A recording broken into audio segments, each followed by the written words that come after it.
So the guess the number game is how many advisors are in the United States? Just ballpark guess. Ballpark guess would be around 500,000. It's just above 700,000. Wow.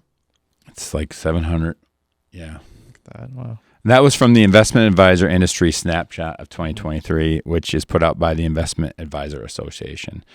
I have talked a lot about level 5 advisors, and I'm just going to put you on the spot.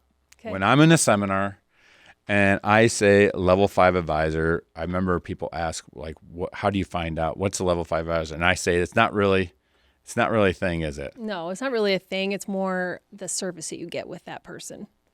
I came up with this a long time ago, the concept of a level 5 advisor. And this is all in the document, 5 topics to discuss with your advisor. So basically, the document is 14 pages. And as you're asking questions of the advisor, you're educated. Now you know that there's more to life than instant coffee. Now you know what questions to ask, what origin, where did these coffee beans come from? It's the same thing with a level 5 advisor. So if you take a look at this, Austin just told us there's over 700,000 advisors in the United States of America. That is true. But to be fair, not all advisors work with individuals. So a level 1 advisor, there's over 600,000, over 500,000 advisors out there are basically putting themselves out there and saying, I'm an advisor. Okay. Mm-hmm. So level 1 advisor is doing just what that guy, what did he used to do? He used to sell timeshares. He used to sell timeshares. And then cars. He wasn't making enough money. Mm-hmm. He calls his brother up in Texas, and his Texas brother goes, hey, you should sell basically investments. You can make more commissions. Mm-hmm. He's been doing this now for 7 years. He's a level 1 advisor. Okay. People walk into his office, they have no idea. They're like, okay. Yeah, they have no clue. Another group in level 1 would be these financial companies, which are basically just masked as an insurance company, right? You walk into their office, they're going to sell you a bunch of insurance. That's all they can do. Yep. They're not licensed to do investments, they're just insurance. So level 2 advisor, there's about 287,000 of them. They're acting in a fiduciary capacity in some form or fashion. So, Andrea, how would you define a fiduciary? A fiduciary is someone who legally has to do what's in your best interest. Mm-hmm.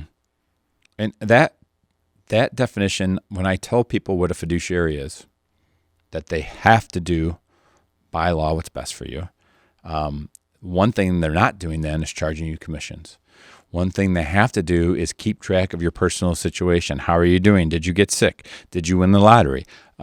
Is your husband still around? Is your pension still good? Is your Social Security check coming on time? Right. Is your power of attorney document updated? All these things. A fiduciary has to not sell you something to make commission, has to provide a service for a fee. That sounds like, to me, don't you think that should be the law? Yeah, well. Seems like it. Yeah. I come to you with my life savings, $800,000, and you would just expect that in the best country in the world that you would walk into a financial advisor's office and you would expect that by law they have to do what's best for you. And you're right. They tried to do that, didn't they? Yep. Obama tried. Obama tried in 2016. He said, look, I think everyone should be a fiduciary.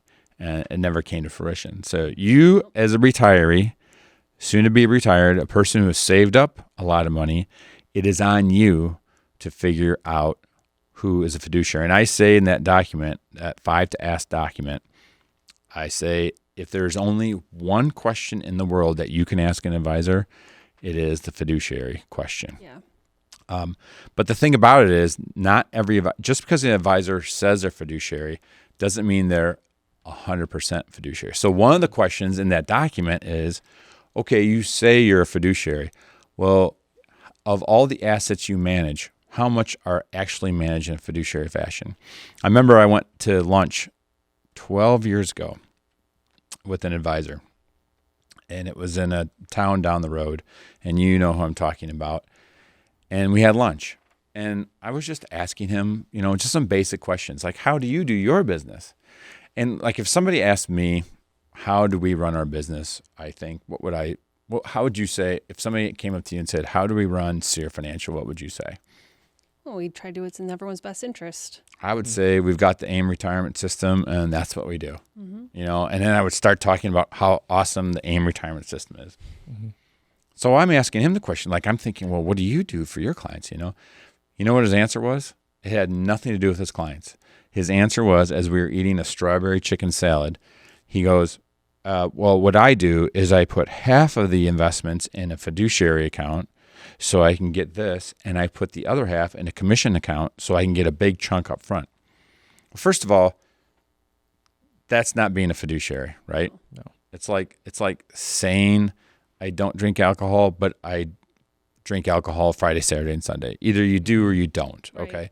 Either you're fiduciary or you're not fiduciary. So that level 2, I think a lot of them aren't actually completely fiduciaries, but anyway, level 2 advisor at least is acting in a fiduciary capacity at some point. When you have this document, 5 topics to discuss with your advisor, now you've whittled the world down from 700,000 down to 280,000.